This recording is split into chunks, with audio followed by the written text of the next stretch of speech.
era la primera vez que viajaba en avión. Tenía 20 años, imagínate, yo había trabajado, yo me había ganado la plata, yo me había pagado el pasaje, no tuve que pedirle nada a nadie. Yo tocaba el cielo con las manos. Para mí era una alegría, un entusiasmo, una fiesta. Íbamos a Chile a jugar al rugby, a pasarla bien, a tomar pisco, a salir con las chilenas. Eran 4 días de fiesta y jolgorio. Y yo estaba muy, muy, muy entusiasmado y feliz del viaje que íbamos a hacer. Y yo llevaba $63 dobladitos en el bolsillo de atrás y no quería gastar los dólares míos en Mendoza. Yo me sentía una persona muy desafortunada. Decía, qué mala suerte que tengo. En un viaje de 4 días ya me estoy perdiendo un día en Mendoza. Yo no quiero estar en Mendoza. No que tengo nada contra los mendocinos, que son gente divina, pero sí porque mi objetivo era llegar a Chile para poder disfrutar de la parte económica, de lo que es Chile y todo lo lindo. Y yo me quejaba y me consideraba con mala suerte porque había tenido que parar en Mendoza un día y no me daba cuenta que estaba vivo y no sabía lo que me iba a pasar después. Salimos de Mendoza, además lo presionamos a la tripulación, a los pilotos, tienen que salir, tienen que salir. Salimos de ahí y el piloto decidió hacer el cruce por el sur, a 300 kilómetros al sur, a la altura de San Rafael, hay un paso Planchón, se llama, donde une las ciudades de Malargüe con Curicó. Ese es el cruce de la cordillera. Y entonces viajamos 1 hora y media, 2 horas, y en un momento el piloto nos dice, estamos arriba de Malargüe, miren las salinas, y ahora iniciamos el cruce, por favor, todo el mundo se ponga los cinturones, se sientan y vamos a iniciar el cruce de la cordillera. Y ahí, ni bien entró en la cordillera, iniciamos el cruce, se tapó de nubes, no veíamos nada por la ventanilla, pero todos íbamos en una fiesta, contentos y que no pasaba nada, hasta que en un momento sentimos que el avión dobla, se escora un poquito, dobla y empieza a descender. ¿Viste cuando vas en los aviones y estás llegando al aeropuerto que sentís como una inercia, que te vas para adelante, bajan la potencia de los motores? Y sentimos eso, y empezó a descender. Empezamos a descender en el medio de la cordillera de los Andes. En el momento, bueno, agarramos 2 pozos de aire que fueron impresionantes, el avión parecía que se partía. Gente de la Fuerza Aérea después me contó a mí que estos aviones tienen la característica que los pozos de aire crujen mucho porque tienen las alas arriba, el plano superior, y con los pozos de aire hacen un ruido y crujió, y bueno, esos pozos de aire fueron impresionantes. Yo no entendía si era normal eso o si estábamos realmente. Y después del segundo pozo, a los segundos, se sintieron los motores a fondo queriendo levantar. El avión quiso levantar la trompa. Ahí veníamos todos callados, ya nadie se reía, nadie hacía chistes. Y fue la explosión brutal, imponente, lo que fue la explosión. Se arrancaron del piso todos los asientos, nosotros estábamos con el cinturón atado, volaban por el aire adentro del avión y se iban contra la mampara de los pilotos. Una cosa terrible, pero el avión seguía deslizándose, nosotros sentíamos un silbido y se deslizaba y se iba haciendo una masa de gente. Además los asientos al arrancarse del piso, las patas de aluminio quedaban filosas como cuchillos. Imagínate en esa masa de hombres, asientos y todo eso, fue terrible. Lo que me acuerdo es que en un momento se detiene el avión, llega mi asiento a esa masa, asientos de atrás pegan contra mí, me apretan, me quedo apretado, yo quiero sacar un salto y me queda el pie apretado, en la rodilla acá quedo apretado. Yo pensaba, esto se explota, esto se prende fuego, tengo que salir de acá. Sentía por abajo manos que me agarraban, de compañeros que estaban abajo de esa masa, que me agarraban el pie. Y dije, en un momento salgo de acá, no podía salir, tenía el pie apretado. Y dije, me arranco el pie, pero de acá salgo. Y logré zafarme. Y cuando me zafo, pierdo un zapato. Yo cuento ese detalle porque ahí, cuando perdí el zapato, como que me vino una preocupación porque perdía un zapato. Y yo no me daba cuenta lo que acababa de suceder, que nos acabamos de estrellar en la montaña a 4.000 metros de altura y que 18 de mis amigos estaban muertos en ese momento. Salí y no podía creer, miraba parado en la nieve, yo estaba como estoy ahora, de camisa, de manga de camisa, parado en la nieve, sin zapato. Me encuentro con mi amigo Roberto François, le doy un abrazo, él estaba con el cigarrillo, fíjate que además él se parte donde estaba sentado él, el avión, él se saca el cinturón, el asiento de él no se soltó, fue el único que quedó pegado al piso. Él se suelta, da un paso al costado y sigue fumando parado en la nieve. Le doy un abrazo y me dijo una frase célebre que me dijo: Roy, de aquí la quedamos todos. Yo estaba empapado en combustible, que eso además hizo, porque yo no tenía ropa para cambiarme, para ponerme ropa seca, eso hizo que a los 3 días me quemó toda la piel. Yo me sacaba los pantalones en medio de la nieve y salía humo y se me caían los pedazos de piel. La ropa mía se fue pegando ahí en lugar, después cuando me sacaba me arrancaba y me salía sangre, por lo cual dije me lo dejo quieto y no me lo miro más. Y bueno, sí, salió un polvito, después se fue y no quedé nada, quedé limpio. Esa primera noche fue el infierno. Para los que creemos que el infierno existe, nosotros esa noche vivimos en el infierno. Fue impresionante porque había tormenta, no había luna, no había nada, o sea que la oscuridad era total. Nos metimos adentro del avión como pudimos, entre los muertos, entre los fierros, entre los asientos rotos, entre los heridos. Se sentían gritos de noche. No dormimos en toda la noche, nadie pudo dormir. Yo a mis pies tenía un chico que le faltaba un pedazo de cara y hacía un ruido que se atoraba. Yo no tuve el coraje de agarrarlo, de apretarlo, de decirle unas palabras. Me daba miedo, yo miraba para el costado, trataba de no mirarlo. Y el frío era brutal, la única forma de sacarte del frío era abrazarte a otro chico, cuerpo contra cuerpo, y golpearte y esperar minuto a minuto que pasara la noche, porque era impresionante, los gritos que se sentían, además estábamos muy apretados, porque entre los asientos, los muertos y eso, éramos 29 metidos ahí apretados, terrible, fue un infierno. Yo estaba en primer año de Facultad de Ingeniería y como sabrán los estudiantes de Facultad de Ingeniería y los ingenieros, en el primer año lo único que estudias es matemática, física, álgebra y demás, puros números, y de ingeniería en realidad no haces nada. Lo que me salvó a mí fue que yo estudiaba con un chico pobre que se murió hace poco, Horacio Hermida, que era un enfermo de la música y los aparatos de música y demás, y siempre tenía unos aparatos de música brutales y siempre estaba con el soldador arreglando y poniendo parlantes, haciendo cambios, y me había enseñado que esas radios chiquitas, la radio Spica, esa de cuero con un forrito de cuero que había en la época, que si tú le desarmabas la tapa de atrás y había el sintonizador y demás y le enrollabas un cable, pelabas un cable de cobre y lo enrollabas ahí y ese cable le ponías en la punta unos fierros, algo como para hacer tipo una antena, le podías aumentar la ganancia a la radio. Y bueno, al segundo o tercer día de estar en la montaña yo encuentro esa radio, que no sé de quién era, sinceramente, y tenía tiempo, la desarmé, vi todo lo que él me había explicado y demás, y me fui al avión, busqué en el avión un cable más largo desde la cabina hasta donde se había partido, que se había cables colgando, saqué el cable más largo que encontré, lo pelé, lo torneé, hice todo el trabajo ese, en la punta del otro cable le puse una especie de fierros y hice un símil antena, y ahí empezamos a escuchar. Los primeros días se escuchaba muy poco, se escuchaban ruidos, interferencias y demás. A medida que fueron pasando los días, nosotros fuimos aprendiendo que cuanto más temprano prendíamos la radio, menos interferencia había, y entonces teníamos que salir cada vez más temprano para escuchar. Y bueno, al principio empezamos a escuchar alguna emisora de radio chilena, noticieros, todos hablaban del avión uruguayo caído en la montaña.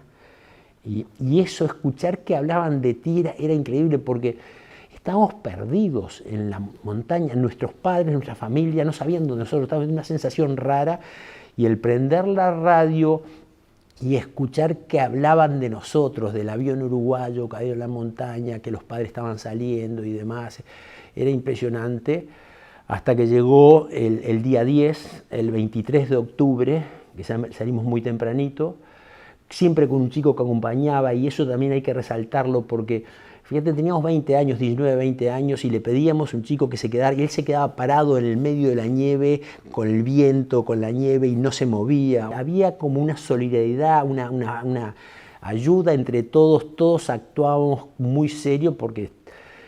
Y bueno, y salimos, empezamos a escuchar, y escuchamos una emisora de radio uruguaya que decía: hoy 23 de octubre se suspende toda la búsqueda del avión uruguayo caído en la montaña. Fue terrible, fue como un martillazo en la cabeza, fue como desesperante, porque además que la noticia venga de una radio uruguaya, ¿entendés? Eso nos dolía más, porque si hubiera dicho otra radio, bueno, pero nuestro país nos informaba que no nos buscaban más. Fue terrible.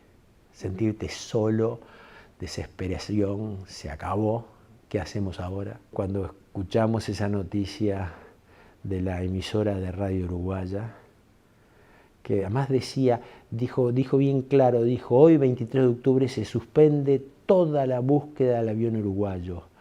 Ahí fue que gritamos, nos tiramos y en un momento yo de vuelta me pongo la radio para ver si era real y el locutor estaba diciendo, y se estima que para fin de enero del año que viene o mediados de febrero se podrán ir a buscar los restos. Nosotros éramos los restos, nos daban por muertos. Fue buena esa noticia porque nosotros hasta ese momento estábamos esperando que nos ayudaran. Nosotros no hacíamos mucho, ¿entendés? Estábamos pasivos, estábamos quietos, esperando que otro nos venga a salvar. El grupo cambió después de que nos quejamos, lloramos y nos lamentamos. Alguien dijo por ahí, bueno, dice, y ahora vamos a salir por nosotros mismos y le vamos a demostrar quiénes somos. Y de acá vamos a hacer, y la cosa, tú veías cómo todo el equipo cambió de llorar, porque ojo, nos podíamos quedar sedados hasta el último día llorando, que no servía para nada, o podíamos encarar de frente la situación y decirle, ahora la responsabilidad es nuestra. Y eso fue lo que hicimos. Era un equipo organizado, trabajando por un objetivo que era salir del infierno. Todo el mundo colaboraba y trabajaba, no había reglas impuestas por un jefe que mandaba tú haces esto, no era así, era todo el mundo queríamos cooperar y según el momento y en el estado que estaba cada uno aportaba lo que podía, todos aportábamos lo que podíamos en todo momento. En los primeros momentos yo estaba con mucha energía y con mucha fuerza y ayudaba y hacía. Nosotros tuvimos que tomar esa decisión de usar los cuerpos de nuestros amigos como fuente de energía. Nosotros empezamos a ver que nos moríamos. El grupo empezó a moverse más despacio, las voces nuestras cambiaban. Nosotros nos empezamos a consumir nosotros mismos y veías cómo te ibas quedando. Hasta que llegó el momento que fue naciendo adentro, porque nosotros no se olviden que nosotros estamos en un glaciar de hielos eternos. Lo único que había era hielo y roca. No había líquenes, no había raíces, no había gusanos, no había nada. Hielo y rocas. Quisimos comer suela de zapatos y es imponente, no se puede. Quisimos comer cigarrillos, en realidad hacer un té con tabaco. Había uno de los chicos que trabajaba, el padre tenía una tabacalera muy grande, se llevamos una cantidad de cigarrillos para regalos a los chilenos que estaban con escasez y demás. Hicimos un té de tabaco porque decía que tenía zanahoria, remolacha y demás, y es intomable, no se lo recomiendo a nadie. Comíamos pasta de diente, que era como un sabor que nos daba, pero también la pasta de diente tiene leche de magnesia y eso nos daba diarrea y nos hacía mal. Teníamos 2 tabletas de chocolate que las fraccionábamos en pedacitos muy chiquitos y eso era lo único que tuvimos durante esos primeros días. Hasta que al final empezamos a decir, acá nos morimos. Y si había una cosa que yo tenía claro con mis 20 años en el medio de la montaña, que yo no me quería morir, yo no me quería morir. Yo quería seguir, yo quería llegar a mi casa y decirle a mi familia, a mis hermanos, no lloren más, yo estoy vivo. Tú sabes que eso era algo que me comía la cabeza, me preocupaba que mi familia estaba llorando, un hermano muerto, un hijo muerto, y yo estaba vivo. No teníamos otra alternativa. Nosotros, si no hubiéramos hecho eso, nos hubiéramos muerto. Entonces, cuando tú ya venís pasando todo lo que vivíamos viviendo y llegás al fondo del pozo, ¿entendés? Y que estás pronto para morirte, es un paso. Para nosotros fue un paso, fue una decisión que no fue difícil, que fue aceptada por la mayoría del grupo. Algunos tomaron su tiempo más, tiempo menos, horas, días, pero en realidad fue aceptada y fue porque era la puerta hacia la vida, era la única forma que teníamos para sobrevivir, si no nos moríamos, ¿entendés? Entonces no fue fácil, no fue agradable, fue algo que lo hacíamos porque era para vivir, y si tuviéramos tenido otra cosa, hubiéramos comido otra cosa, pero era lo único que nos quedaba en ese en ese glaciar de hielos eternos. Y cuando se tomó esa decisión, se dijo, nosotros tratamos de hablar todo en el grupo y bueno, y vamos a hacer esto, y bueno, algunos decían, pero te parece, y no sé cuánto, y son nuestros amigos, pero nos morimos, si no, ¿qué hacemos? ¿Entendés? No había alternativas. Cuando se decidió y se empezó a hacer, se dijo que si alguno de nosotros se moría, los cuerpos nuestros estaban a disposición del resto. Eso lo hicimos como un pacto, como un acuerdo, y decidimos también, alguien dijo, los padres de algunos familiares que había ahí, vamos a repetir, dejemos para el final, ¿entendés? Cosas de esas, y le pedimos a los doctores que se ocuparan a los que le decíamos los doctores que eran los estudiantes de medicina, que también estaban en el primero, o sea, por lo cual sabían poco, igual que yo, de ingeniería, que se ocuparan, y bueno, se hizo toda una especie de equipo de hacer la decisión, pero ya te digo, fue un acuerdo, en consenso del grupo, a pesar de que algunos dijeron, yo quiero esperar, porque si mañana aparece el rescate, pero ya habíamos escuchado esa noticia, por lo cual ya sabíamos que el rescate no venía. Había sido un día muy frío, gris, mucho viento, mucha nieve. Salimos temprano, salimos afuera, nos paramos al refugio del avión, tuvimos un rato, soplaba el viento, y al rato decidimos meternos de vuelta, y ahí nos quedamos adentro del avión, volaba el viento y la nieve. Hicimos toda esa rutina que yo te contaba, el rosario, la charla, los chistes, no sé cuánto, y se empieza a apagar, el grupo se empieza a dormir. Yo estaba en la parte más cómoda, la parte más profunda de abajo, y enfrente a mí tenía a uno de mis mejores amigos, a Diego Storm, que él ya estaba muy flaco, él no era jugador de rugby, y en un momento ya habíamos armado esa manta de retazos con todos la tela de los asientos, y él me dice, Roy, no me cambies de lugar. Él tenía una llaga que le había salido en el coxis y él estaba en una pared dura, y entonces me dice, Roy, no me cambias de lugar. Y lo normal hubiese sido que yo le hubiera dicho no, porque yo sabía que mañana él iba a estar, ¿entendés? Todos rotábamos, entonces estábamos todos igual de mal, estábamos todos. Pero esa noche no me preguntes por qué, le digo, sí, Diego, te cambio. Por lo cual tuvimos que desarmar esa manta, pararnos en ese grupo que estábamos muy apretados, todos me gritaban, ¿qué están haciendo vos? Que se mueven, porque abríamos eso y entraba frío y nos gritaban, no sé cuánto. Bueno, nos paramos y nos dimos vuelta, él se puso en la parte más baja, más mullida, más cómoda, y yo me puse en la parte un poquito más alta, pero de piso duro. Armamos de vuelta la mano y nos dispusimos a dormir. Yo tenía una remera de algodón marrón, me acuerdo, que me ponía en la cara para tapar la nieve que entraba por los agujeros y que se te derretía y te mojaba. Entonces yo para dormir me tapaba la cabeza con esa remera de algodón.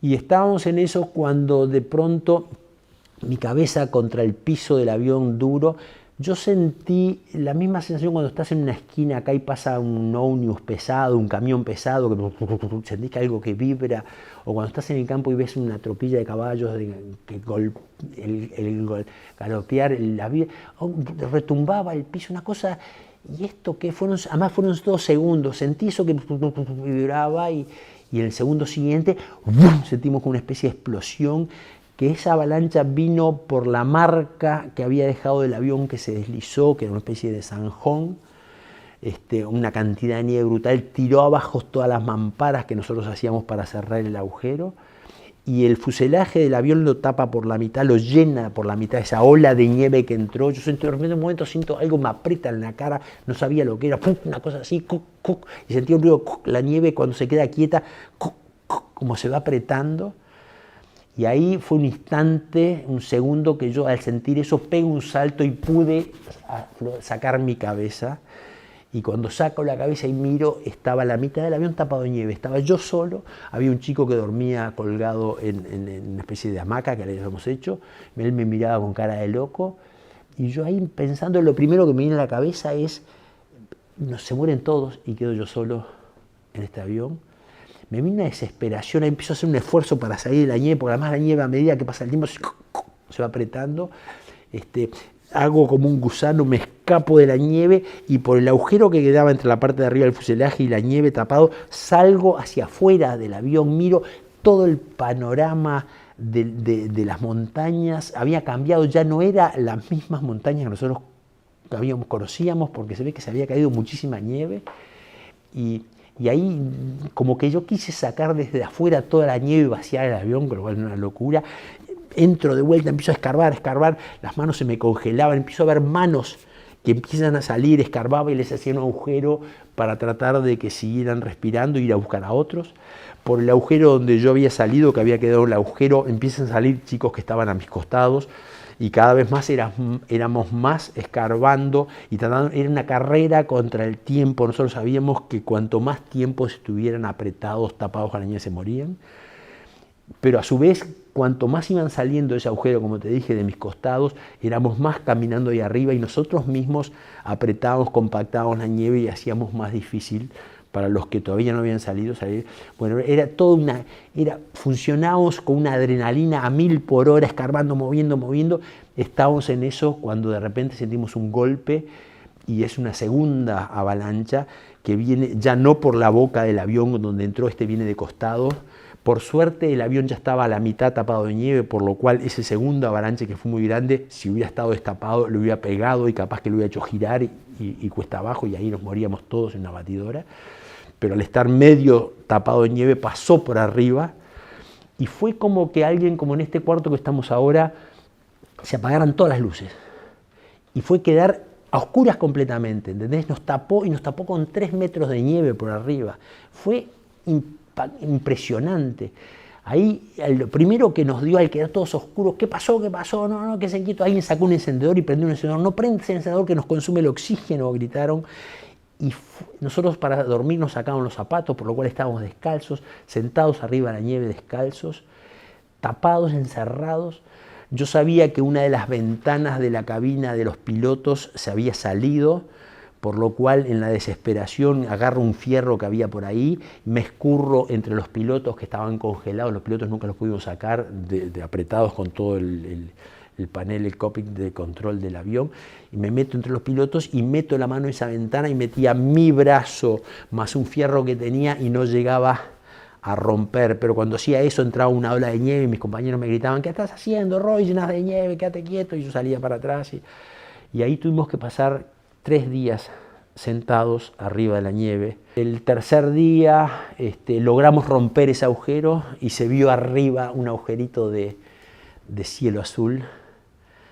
Y bueno, después nos asomamos algunos por ese agujero para afuera y había mucho viento, frío brutal, porque además la nieve es térmica, es como un material aislante. Adentro del avión empezamos a sentir el calor de nuestros cuerpos, que empezó a reconfortarnos, a dar un ambiente más cálido, más lindo. Pero por otro lado, el propio calor de nuestros cuerpos hacía que la nieve que estaba todo entre el fuselaje se derritiera y chorreaba. Estábamos todos mojados. Yo tuve gangrena en los dedos de mis pies y creo que fue que me lo agarré ahí, de estar con las medias mojado, sentado en arriba de la nieve.